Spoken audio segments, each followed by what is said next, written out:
Salam sejahtera Malaysia, denyut nadi suara rakyat bergema di channel ini. Saya nak gelak dululah. Nelson Mandela adalah satu tokoh yang telah mendapat Nobel Award untuk keamanan. Selain daripada itu, tuan-tuan dan puan-puan, Nelson Mandela adalah seorang pejuang kepada satu sistem yang disebut demokrasi.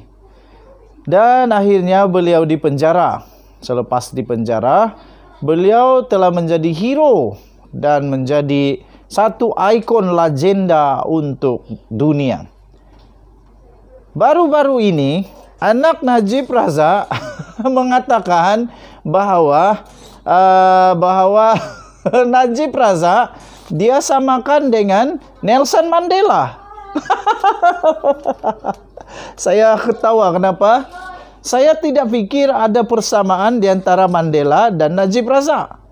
Satu saja persamaan adalah Mandela masuk penjara, Najib Razak pun masuk penjara. Tapi persamaan lain tidak ada. Perbezaannya banyak. Perbezaan yang pertama, Najib Razak dikenakan penjara kerana beliau telah mengambil wang yang tidak sepatutnya bukan milik dia. Hakim menjatuhkan dia hukuman 12 tahun penjara, 210 juta denda kerana dia rasuah dan juga dia pecah amanah, pengubahan wang haram.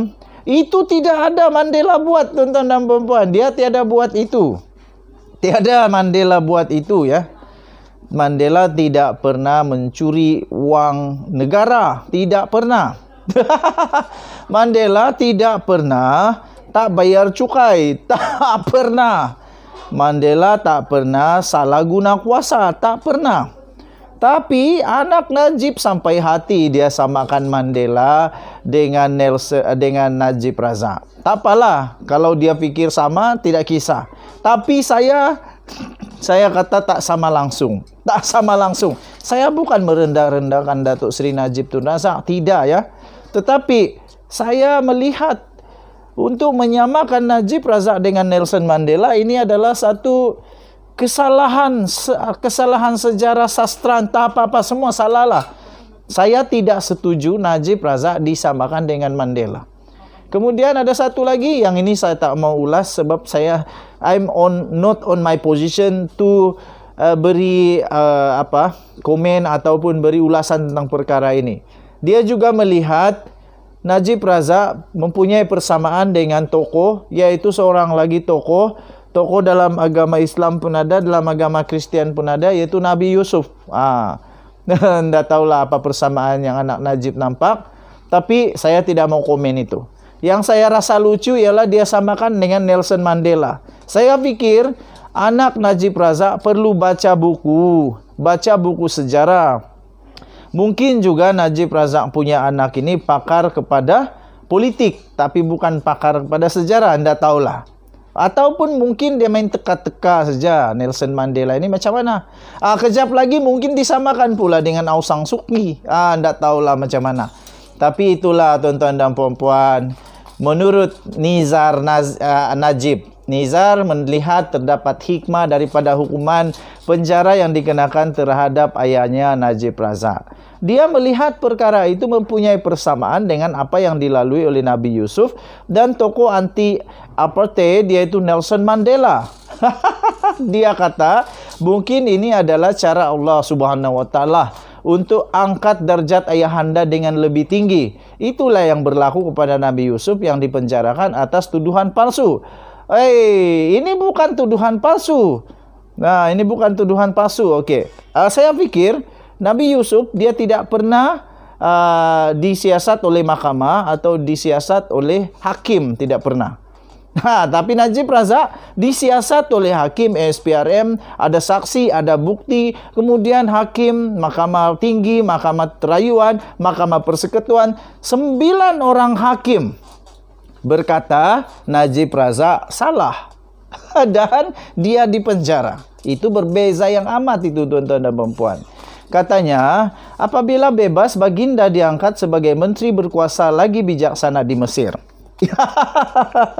Betul lah, Nabi Yusuf begitu. Najib Razak masalah dia sekarang sudah umur 70 tahun. Nanti dia sudah kena 12 tahun, dia akan keluar 72 tahun. Kemudian 1MDB, kalau dia kena lagi 10 tahun, berapa tahun? Kalau dia kena lagi satu lagi 1MDB, berapa tahun? Dia mampu lagi kah? Belum nyanyuk lagi kah setelah dia keluar dari penjara? Tidak apalah.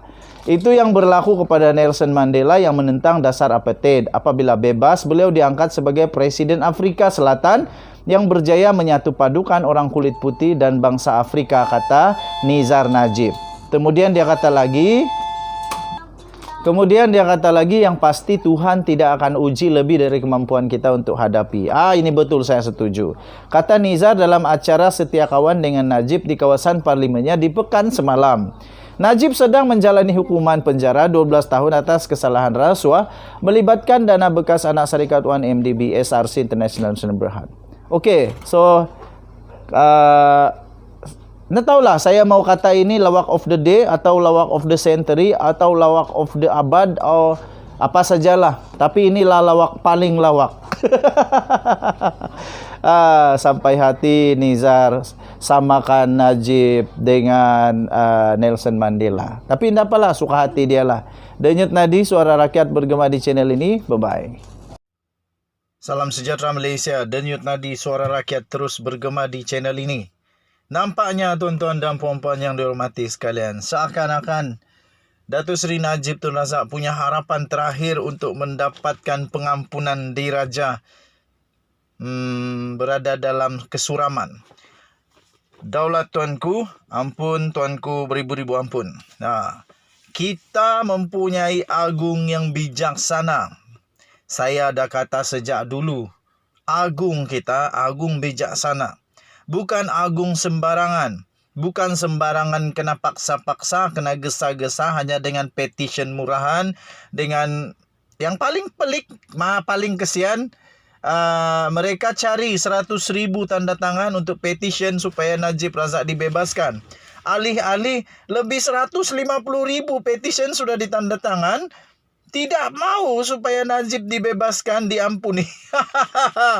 Dan terbaru ini tuan-tuan dan perempuan daripada BH Online. Adakah ini persoalannya, adakah ini tandanya bahawa Najib Razak memang tak ada harapan untuk dapat pengampunan awal? Kecuali nanti kalau dia berkelakuan baik, dapat parole dan sebagainya, mungkinlah. Tapi terbaru ini BH Online daripada Yang Agung, daripada Seri Paduka Baginda yang di-Pertuan Agong. Akhirnya Seri Paduka Baginda yang di-Pertuan Agong buka mulut. Dan dalam kenyataan terbaru ini, Baginda berkata kuasa menghukum dan pengampunan tidak wajar digunakan sewenang-wenangnya, kata Seri Paduka Baginda yang di-Pertuan Agong. Ini pasti akan membuatkan ramai orang makin panas. Rosmah Mansur memang makin geli, makin geli-geli sekarang. Sebab nampaknya Najib tak akan dapat sewenang-wenangnya lah. Okey. Seri Paduka Baginda yang di-Pertuan Agong Al-Sultan Abdullah Riayatuddin Al-Mustafa Billah Shah bertitah, kuasa menghukum dan memberi pengampunan tidak wajar digunakan dengan sewenang-wenangnya kerana ia bakal dipertanggungjawabkan kelak di hari kemudian. Baginda bertitah undang-undang yang tidak dilaksanakan secara konsisten dan adil akan menjurus kepada penindasan dan kezaliman dalam sistem pemerintahan. Kata Baginda, titah Baginda dalam kenyataan itu, ketidakadilan undang-undang juga akan menyebabkan pihak yang lemah menjadi mangsa kepada pihak yang memiliki kuasa. Titah Baginda lagi, keadilan tidak akan tercapai jika undang-undang tidak dilaksanakan secara konsisten dan adil. Kerana falsafah di sebalik pengubalan sesuatu undang-undang sudah ternoda.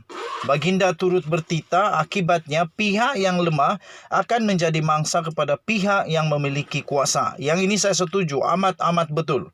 Maka titik permulaan menghalalkan penindasan dan kezaliman akan berlaku dalam sesuatu sistem pemerintahan, titah Baginda.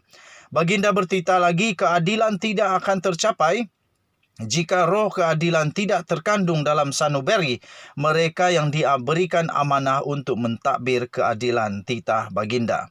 Baginda turut bertitah demikian, ketika Baginda menyempurnakan Majlis Perasmian dan Pemasyuran Kompleks Mahkamah Syariah Negeri Pahang, Kompleks Syariah Al-Sultan Abdullah di sini pada hari ini.